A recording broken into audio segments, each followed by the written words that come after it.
देखा, नहीं ब्रेक कर पाया ना मेरा रिकॉर्ड। अभी भी 1 मिनट लगा तुम्हें। भैया मैं आपका रिकॉर्ड ब्रेक करने के लिए नहीं खेल रहा था। अच्छा चलो नीचे, मम्मी नाश्ते के लिए बुला रही है। और मैं क्या बोल रहा था कि तुमको अगली बार मैं सिखाऊंगा कि 1 मिनट के अंदर कैसे सॉल्व करते हैं, ठीक है?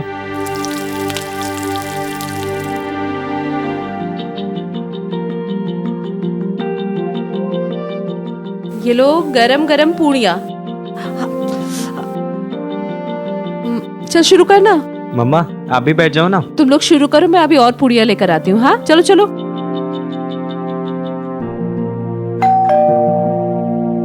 मोहित देखो तो दरवाजे पे कौन है। हाँ मम्मा। बेटा मोहित,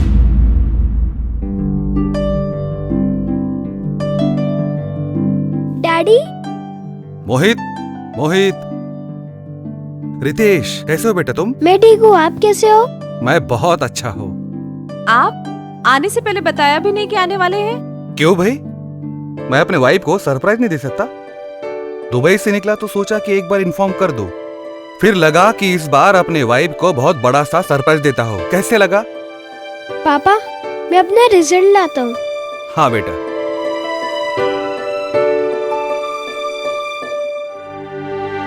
अमू, क्या बात है यार, जब मैं आता हूँ तब भी तुम रोती हो और जब मैं जाता हूँ तब भी। आप नहीं समझेंगे, आप बैठी, मैं नाश्ता लगाती हूँ। ये देखो।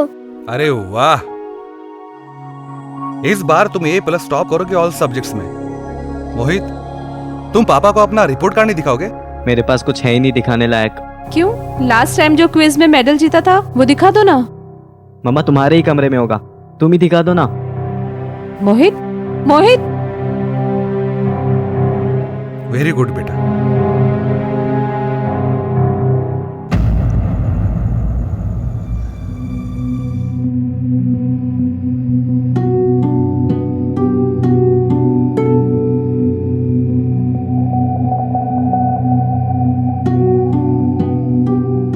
मोहित, डैडी से बात नहीं करोगे? बेटा, डैडी से ऐसी क्या नाराजगी? आपको मेरी याद आती भी है क्या? बेटा, मुझे आपकी याद बहुत आती है। झूठ। तो कब रहते हैं आप जब मुझे आपकी जरूरत पड़ती है? बेटा, मैं काम भी तो तुम लोगों के लिए करता हूं ना। नो डैडी, जब मुझे स्कूल में क्रिकेट खेलते वक्त चोट आई थी और मैं हॉस्पिटल में था, तब कहाँ पर थे आप?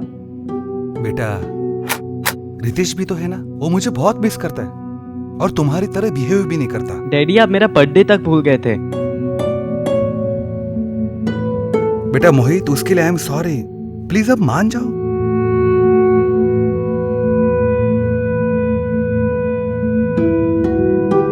मोहित, अब तो पापा ने सॉरी भी बोल दिया, अब तो मान जाओ।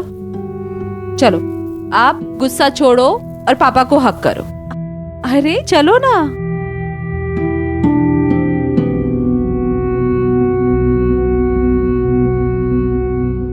डैडी देखो ना, भैया मुझे कब से परेशान कर रहे हैं। डैडी इसने फिर से पैंट में सुसु कर दिया।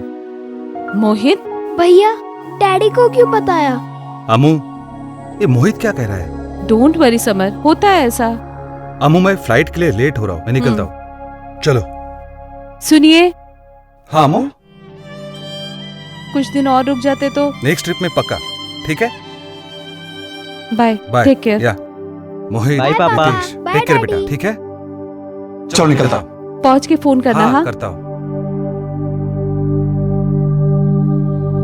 बाय। बाय।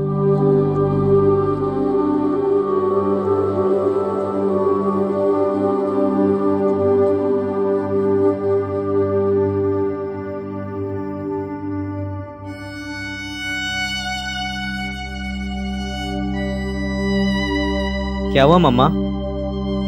कुछ नहीं। बेटू रितेश कहाँ है? रितेश छत पर होगा ना, जब भी गुस्सा या नाराज होता है तो उधर ही तो जाता है। मैं उसे बुला के लाता हूँ।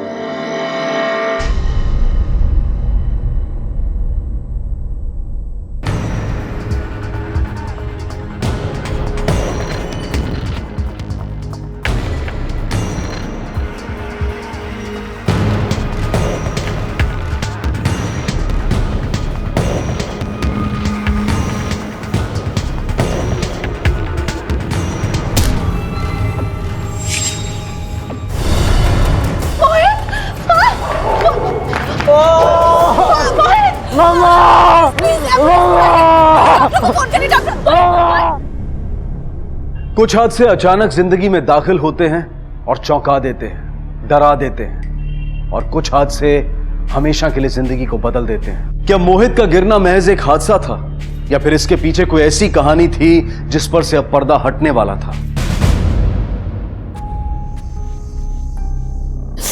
हिम्मत से काम ले अमृता, रब ने बचा दिया बच्चे को। लकी है आपका बेटा, हालांकि प्लास्टिक कटने तक इसे रेस्ट करना होगा। डॉक्टर साहब, बच्चा कैसा है? अभी होश में नहीं है।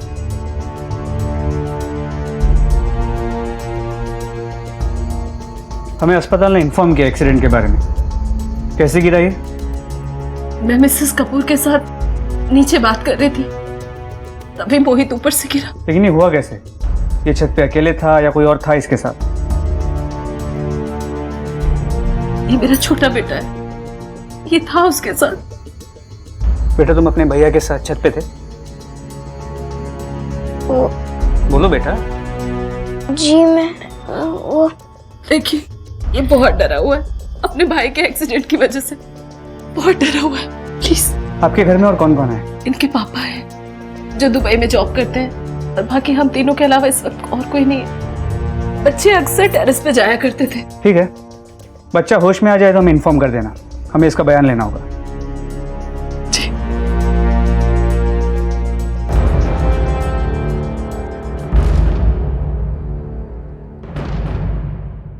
विकास, हॉस्पिटल गए थे, क्या हुआ? सर मुझे एक्सीडेंट का केस नहीं लगता, मुझे लगता है कि आत्महत्या करने की कोशिश की गई है। लेकिन आसपास पूछताछ करने में पता चला कि ना कोई प्यार व्यार का चक्कर है और ना ही कोई पढ़ाई में प्रॉब्लम। किसी से कोई झगड़ा? सर दोनों भाइयों के बीच झगड़ा हुआ था। भाइयों के बीच?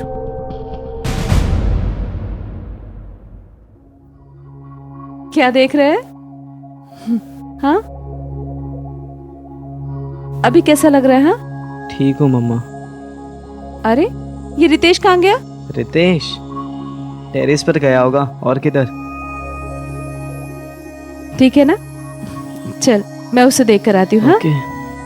आवाज धीमी करना। हाँ, ये रितेश ना बार बार टेरेस पर चला जाता है। रितेश, रितेश।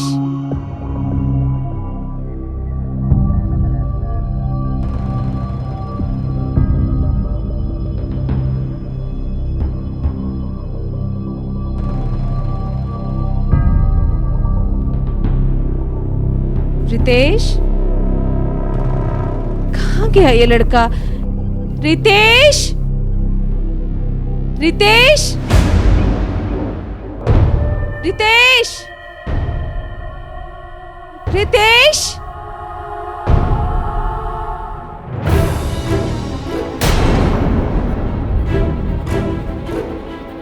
रितेश, रितेश।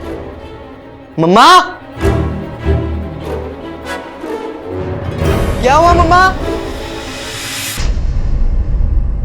रितेश, रितेश, कोई है? रितेश, रितेश, क्या हो मैडम? रितेश, रितेश, रितेश, आगे खोलो। क्या करो? रितेश, रितेश, रितेश को क्या हो गया? तो लगता है कि सुसाइड किया है। विकास, लगता है मौत होके काफी टाइम हो चुका है। हो सकता है कल रात को ही। रात को? सर एक बच्चा रात को टेरेस पे क्यों आएगा? पहले बड़े बेटे का एक्सीडेंट, अब ये छोटे का सुसाइड। बात कुछ हजम नहीं हो रही है।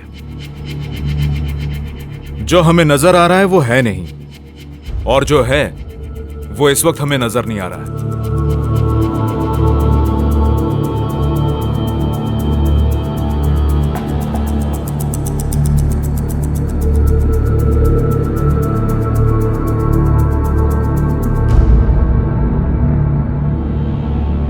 अमृता जी, ऐसा क्या हुआ था कि आपके बेटे ने?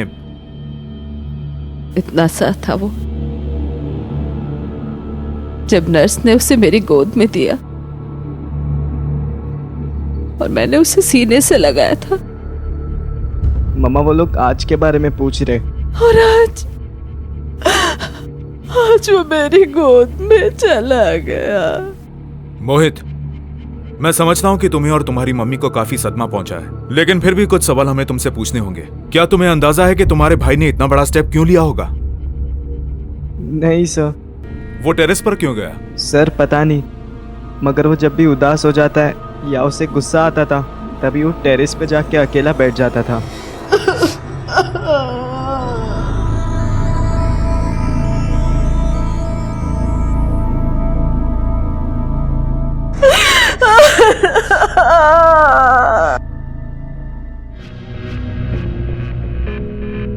सर, रितेश की पोस्टमार्टम रिपोर्ट।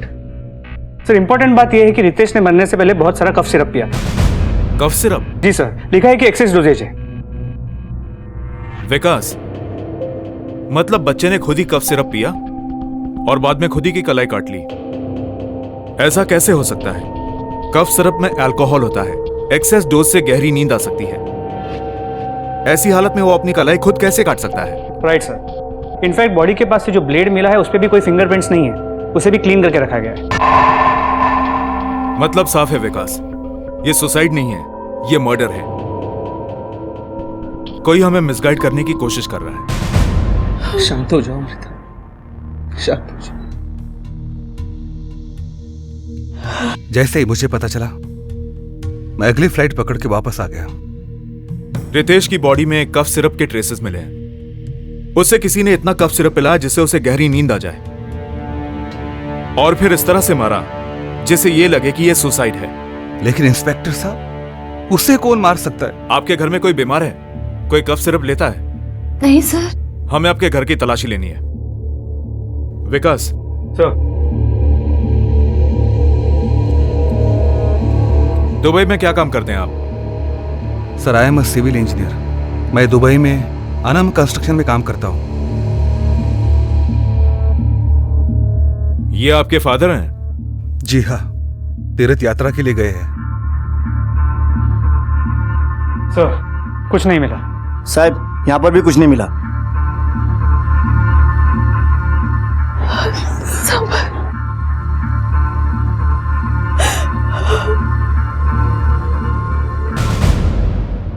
सर, एक चीज मुझे खटक रही है। अंदर कमरे में समर का बैग था, लेकिन उस बैग पे ना ही कोई एयरलाइन का टैग था ना कोई इमिग्रेशन का। सर, ये टैक्स इतनी जल्दी कोई निकालेगा क्यों, खासकर घर में जब ऐसा माहौल हो? एयरपोर्ट से पता करो दुबई से जितनी भी फ्लाइट्स आई हैं उसमें से किसी में समर था या नहीं। उसका मोबाइल नंबर भी ट्रैकिंग पे डालो। सर,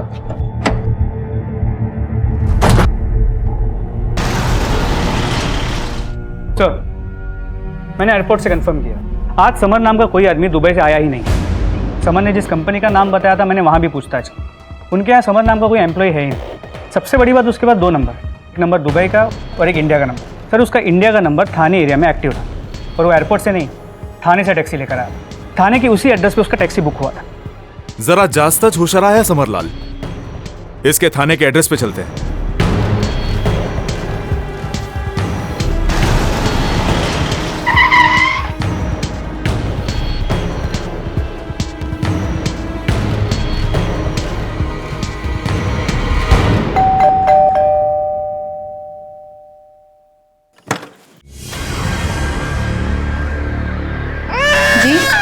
समर कहाँ है? यहीं पर है या दुबई में? झूठ बोलने की कोशिश मत करना। क्या रिश्ता है तुम्हारा समर से? मैं उनकी वाइफ हूँ।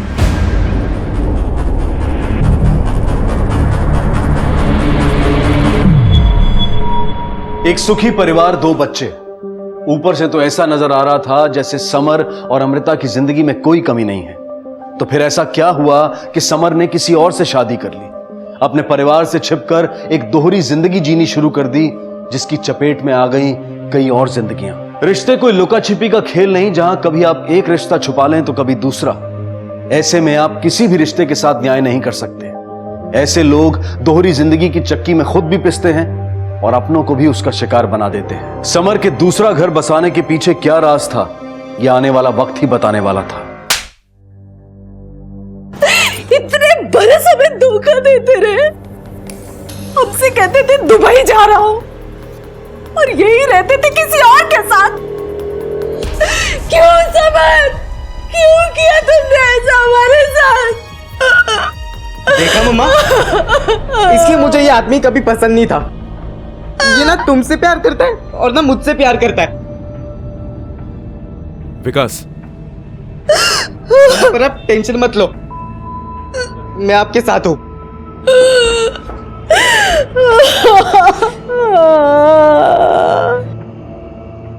इतने सारे झूठ अपने घर वालों से। रितेश के मर्डर वाले दिन तुम कहां थे? दुबई में तो थे नहीं, तो अपने घर पर थे, अपनी दूसरी बीवी के घर पर थे। आप मुझ पर शक कर रहे हैं? मैं अपने बेटे का खून करूंगा? जो आदमी अपनी बीवी बच्चों के आंखों में धूल झोंक सकता है, वो कुछ भी कर सकता है। लगता है तुम्हारे इस जुर्म के करियर की शुरुआत तुम्हारी दूसरी इलीगल शादी से हुई। हो सकता है तुम्हारे छोटे बेटे को तुम्हारी इस दूसरी शादी के बारे में पता चल गया हो। मैं मानता हूँ मैंने दूसरी शादी की, घर वालों से झूठ बोला, लेकिन मैंने खून नहीं किया। मैं अपने बेटों से बहुत प्यार करता हूँ। आप चाहो तो रीना से पूछ लो, मैं उस दिन उसी के साथ थाने में था।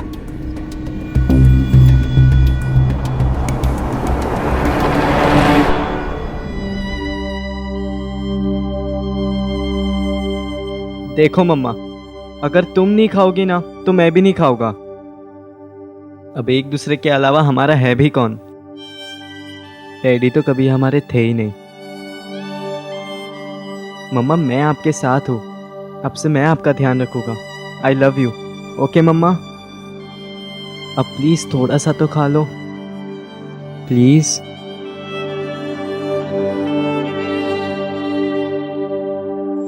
सर, एक हमारे तो बैंक में जो चोरी हुई थी उसके माल के साथ पकड़ा गया।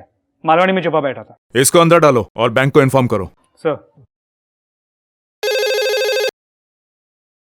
पीआई शिंदे बोलते हैं। जी, मैं पीआई राणे बोल रहा हूँ, आरे कॉलोनी पुलिस स्टेशन से। आरे में एक बूढ़े आदमी की लाश मिली है। बॉडी की हालत बहुत ज्यादा खराब है। बॉडी के पास से एक बैग मिला है, उसमें कुछ कपड़े हैं और एक आईडी कार्ड मिला है। एड्रेस विले पार्ले का है, इसीलिए मैंने आपको फोन किया। श्यामलाल नाम के किसी सीनियर सिटीजन की मिसिंग रिपोर्ट लिखवाई है किसी ने? श्यामलाल जी। एड्रेस क्या है?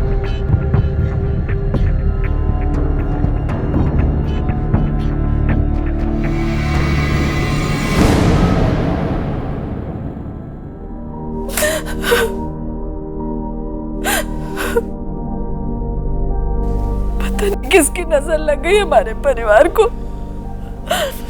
ये सब क्या हो रहा है हमारे साथ?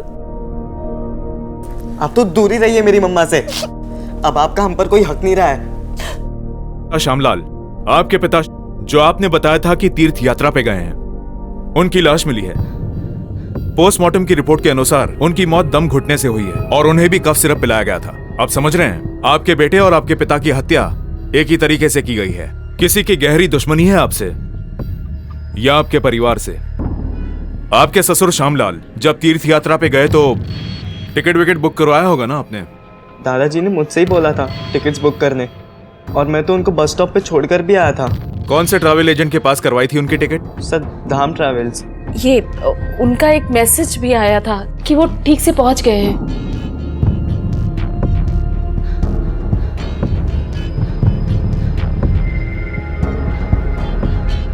लेकिन पापा को कोई क्यों मारेगा?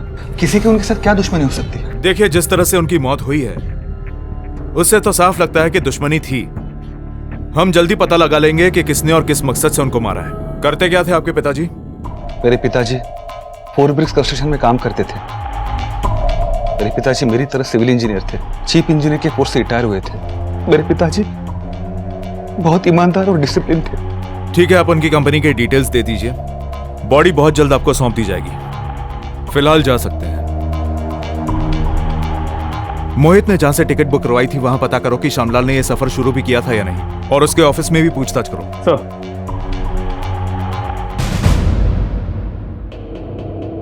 श्यामलाल जी, उनकी तो जितनी तारीफ करो कम है।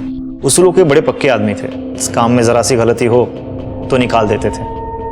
सर, यहां तक कि उन्होंने अपने बेटे को भी निकाल दिया था क्योंकि उसका काम में ध्यान ही नहीं था। सच बता, तूने अपने बाप और बेटे को मारा ना? पहले कफ सिरप दिया और बाद में मार दिया। नहीं साहब, मैं सच बोल रहा हूँ साहब। मैंने आज तक दूसरी शादी करने के अलावा कोई गलत काम नहीं किया साहब। मेरा विश्वास कीजिए साहब।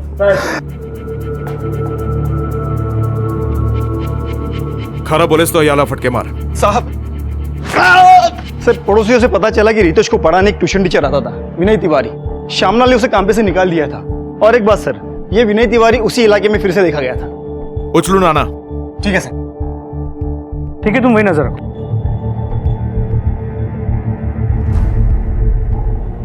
Sir, tuition teacher Vinay Tiwari गायब है। विकास, श्यामलाल का उसको काम से निकाल देना और उसका इस तरह से गायब हो जाना, यह कोई इत्तेफाक नहीं हो सकता। उसका घर में आना जाना था, वो हमें कोई अहम सुराग दे सकता है। उसके आस पड़ोस में पता करो, उसके करंट और एक्स स्टूडेंट्स के पेरेंट्स से भी पूछताछ करो। एक आदमी लगाओ उसके पीछे, ढूंढ निकालो उसे। सर,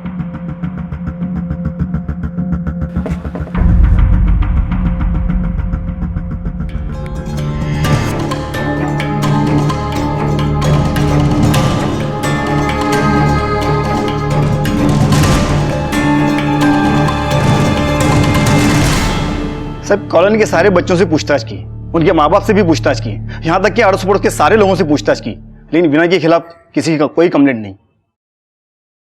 फिर श्यामलाल ने विनय पे झूठा आरोप लगा के उसे ट्यूशन से क्यों निकाला? सर, हमने पता करा है कि श्यामलाल कभी तीर्थ स्थल पहुंचा ही नहीं। हमने बस अड्डे की सीसीटीवी फुटेज भी चेक की, तो कहीं ये नजर नहीं आया कि मोहित अपने दादा को ड्रॉप करने आया। सर, एक शॉकिंग बात और है, हमने श्यामलाल के मोबाइल रिकॉर्ड्स को चेक किया तो पता चला उनका मोबाइल कभी मुंबई के बाहर गया ही नहीं। इनफैक्ट जो लास्ट मैसेज भेजा गया था वो भी मुंबई के अंदर से ही भेजा गया था, और उस मैसेज का समय श्यामलाल के मौत के बाद का समय था। विकास, ये 16 साल का लड़का मोहित ये हमें घुमा रहा है। आराम से बेटू। हाँ, लो आप टीवी देखो, मैं कुछ खाने के लिए लाती हूँ। अब कौन आ गया? इंस्पेक्टर सर, आप कुछ पता चला? हाँ भी और नहीं भी। अब सच पता करने के लिए हमें मोहित से बात करनी पड़ेगी। मोहित से? लेकिन मोहित से क्यों? क्योंकि इसने हमसे झूठ बोला है। मेरा मोहित झूठ नहीं बोलता, कभी नहीं बोलता। ये ना ही अपने दादाजी को बस स्टॉप पर छोड़ने गया था और ना ही वो किसी तीर्थ यात्रा पर गए। इनफैक्ट वो मुंबई से बाहर भी नहीं गए। ये आप क्या बोल रहे हैं? ये आपका बेटा अभी से पुलिस के साथ लुका छुपी खेलने लग गया। क्यों चला याला? नहीं नहीं नहीं नहीं, आप इसे ऐसे नहीं ले जा सकते। मोहित कुछ बोलते क्यों नहीं हो? मोहित ऐसे चुप क्यों है? आप दूर रहिए। नहीं, आप इसे ऐसे नहीं ले जा सकते। छोड़िए मुझे। एक ही परिवार में 2 हत्याएं हुई। कातिल के तरीके से ऐसा लग रहा था कि कातिल शायद कोई एक ही है, और पुलिस की नजर में सस्पेक्ट था उसी परिवार का एक 16 साल का लड़का मोहित। क्या एक टीनेज बच्चे ने इतने संगीन जुर्म को अंजाम दिया था? और अगर उसने ऐसा किया था तो फिर वजह क्या थी? अपने दादाजी और अपने छोटे भाई की हत्या करके वो क्या हासिल करना चाहता था? मोहित, तुमने हमसे झूठ क्यों बोला? तुमने अपने दादाजी को मारा है, इसमें हमें कोई शक नहीं है। मोहित बोलो। सर, देखो एक खाना कभी।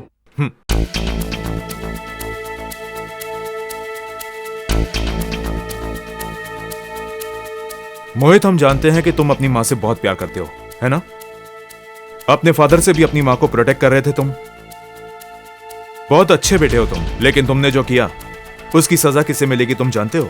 तुम्हारी मम्मा को। अगर तुम्हारे हाथों कोई जुर्म हुआ है तो तुम्हारी माँ तो अकेली पड़ जाएगी ना। अपनी माँ को भी दुखी देखना चाहते हो? नहीं सर, पर मैंने जो कुछ भी किया है अपनी मम्मी को बचाने के लिए ही किया है। बचाने के लिए? किससे? डरो मत मोहित, हम तुम्हारे साथ हैं। जो कुछ भी कहना चाहते हो खुल के कहो, किसी से घबराने की जरूरत नहीं। मम्मा के साथ? क्या हुआ मम्मा के साथ? मोहित डरो मत, बताओ क्या हुआ मम्मा के साथ? सर, मम्मा बहुत दुखी रहने लगी थी। मम्मा हमेशा रोते रहती थी। सर, मैंने मम्मा से कई बार पूछा कि क्या हुआ, लेकिन मम्मा कभी नहीं बताई। फिर एक रात मैंने मम्मा के कमरे से आवाज सुनी। मैं अपने कमरे से बाहर निकला तो मैंने देखा कि दादाजी मम्मा के कमरे से बाहर निकल रहे थे। दादाजी बहुत गुस्से में थे सर।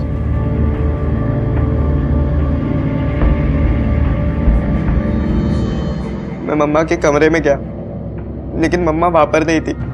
मम्मा वॉशरूम में थी। मम्मा वॉशरूम में रो रही थी। मम्मा, मम्मा दरवाजा खोलो। मम्मा, मम्मा, मम्मा को क्या हुआ? मम्मा, मम्मा बैठो, मम्मा बैठो आप। मम्मा क्या हुआ मम्मा, रो क्यों रहे हो? हाँ तेरे दादाजी ने मम्मा, तेरे दादाजी ने मेरे साथ रेप किया।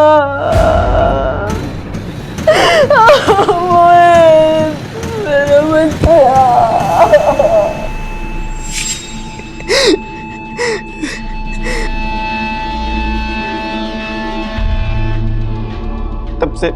तब से मैंने डिसाइड कर लिया था कि मुझे क्या करना है। ये बात बस मम्मी से छिपानी थी मुझे। कुछ दिन वेट किया मैंने, उसके बाद दादाजी के काढ़े में कफ सिरप मिला दिया। दादाजी उसे पी के सो गए।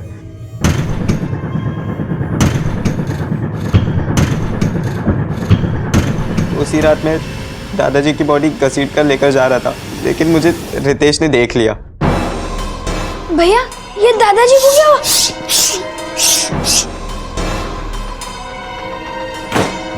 रितेश तुमने कुछ भी नहीं देखा, कुछ एकदम चुप, किसी को तुम कुछ भी नहीं कहोगे, सब कुछ भूल जाओ। तुम कमरे में जाके सो जाओ, मम्मी कुछ पूछे तो बोलना कि तुम सो ही रहते, कुछ बोलो मत। तुम जाओ सो जाओ। मुझे कार चलानी आती थी, इसलिए मैंने दादाजी की बॉडी पास के ही जंगल में डंप कर दी और उनका सारा सामान भी वहीं पर रख दिया। तुमने रितेश को डराया, उसे चुप रहने को कहा, इसलिए उसने तुम्हें छत से धक्का दे दिया, या फिर किसी को सच पता चलने के डर से तुमने सुसाइड करने की कोशिश की? नहीं सर, उस दिन जो भी हुआ था वो एक्सीडेंट था। सर मैं रितेश को छत पर मनाने गया था। रितेश चल नीचे, मम्मी बुला रही है। रितेश क्या हुआ है तुझे, तू ऐसे क्यों बिहेव कर रहा है? और अगर तूने मेरी बात नहीं मानी ना तो मैं यहाँ से नीचे कूद जाऊंगा। मैं अपनी जान दे दूंगा रितेश, मैं पहले ही बोल रहा हूँ। रितेश मेरी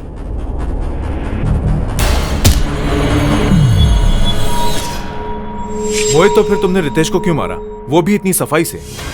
क्या उसने तुम्हारा सीक्रेट किसी को बताने की कोशिश की थी? सर मैंने रितेश को नहीं मारा सर, उल्टा मैं रितेश और मम्मा से बहुत ज्यादा प्यार करता हूँ। मैं हमेशा उन दोनों को प्रोटेक्ट करता हूँ। सर आप ही बताओ ना, मेरे पैर में प्लास्टर है, मैं छत पर कैसे जाऊंगा सर? मोहित ने अपनी माँ का बदला लिया और अपनी दादाजी की जान ले ली। विकास, मोहित का कहना है कि उसने अपने दादा को मारा, मगर अपने भाई को नहीं।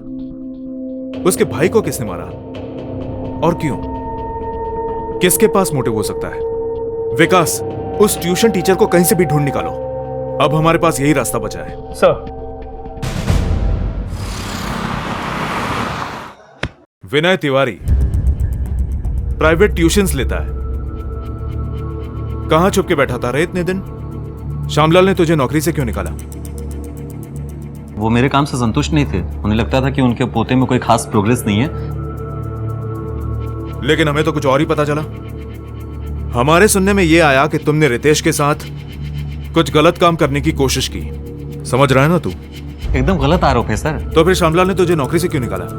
निकाला नहीं सर, बर्बाद कर दिया उन्होंने मुझे। अब तो मुझे ट्यूशंस भी नहीं मिल रहे। और इसलिए तुमने उसको मार डाला और रितेश को भी? अरे नहीं सर, भगवान कसम, यकीन कीजिए मेरा। चल मैं मान लेता हूं कि तेरा इस मर्डर में कोई हाथ नहीं है, लेकिन अब भी कुछ सवाल ऐसे हैं जिनके जवाब नहीं मिले हैं। हमने तेरी पूरी हिस्ट्री चेक की।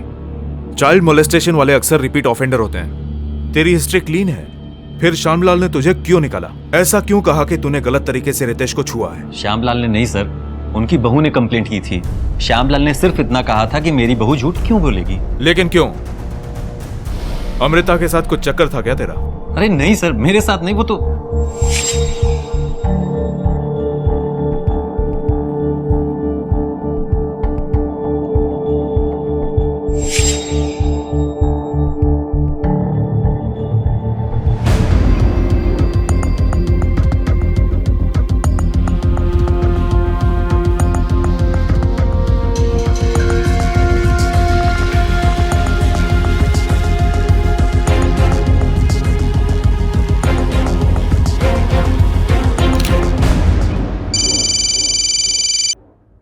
हाँ राणे। सर विनय राणे बोलते हैं। उन दोनों की फोटो भी मेरे पास है, मैं आपको सेंड करता हूँ। गुड, एक काम करो, आसपास के सभी मेडिकल शॉप्स में जाओ, वो फोटो दिखाओ और पता करो कि कहीं यही आदमी तो नहीं जिसने कफ सिरप खरीदा था।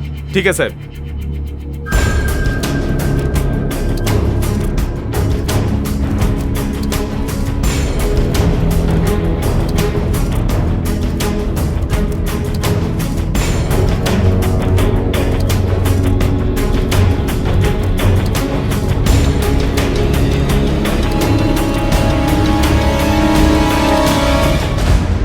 ऋषभ शर्मा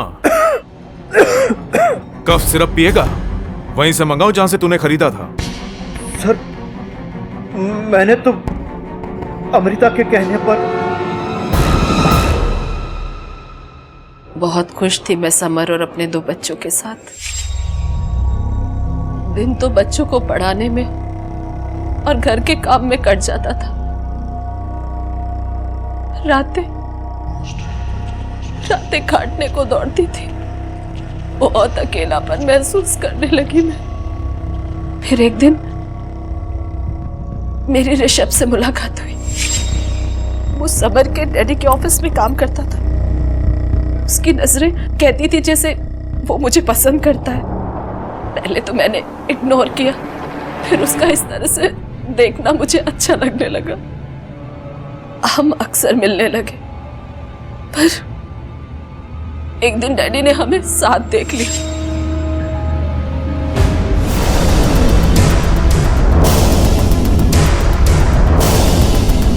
और वो बहुत नाराज हुए, जोर जोर से चिल्लाने लगे और धमकी दिया कि वो सब कुछ समर से कह देंगे। किसी भी कीमत पर अपना घर बर्बाद नहीं करना चाहती थी। समर को डाइवोर्स नहीं देना चाहती थी, अपनी बदनामी नहीं करना चाहती थी। इसीलिए मैंने अपने बेटे मोहित को उकसाया। तुम्हें विश्वास था कि तुम्हारा बेटा तुम्हारे लिए मर्डर कर सकता है? सच कहूं तो मैंने मोहित को डैडी को मारते हुए देख लिया था। तो अपने बेटे का इस्तेमाल क्यों किया? मैंने सोचा कि वो माइनर है, शायद उसे सजा ना हो, और अगर होगी भी तो कम टाइम के लिए। और रितेश, उसे क्यों मारा? मैं रितेश को नहीं मारना चाहती थी, पर मेरे पास और कोई रास्ता ही नहीं बचा। रितेश ने मुझे और ऋषभ को साथ में देख लिया था।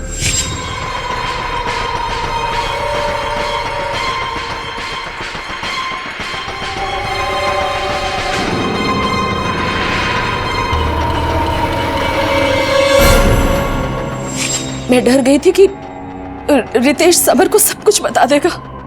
हेलो डैडी, मुझे आपको कुछ बताना है। Hello daddy.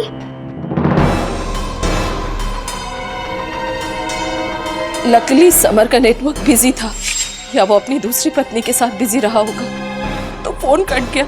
उसने रितेश की पूरी बात नहीं सुनी। पर मैं डर गई कि अगर रितेश ने अपनी जुबान समर के सामने खोल दी तो। मैंने सब कुछ ऋषभ को बताया। ऋषभ ने मुझे समझाया और मैंने ऋषभ से कफ सिरप भी मंगाया और रितेश के दूध में मिलाकर दे दिया। मैं रात को उसके कमरे में गई तो वो वहां नहीं था। मैं समझ गई कि वो टेरेस पे गया होगा, पर वहां जाकर देखा तो मेरा बच्चा सो रहा था।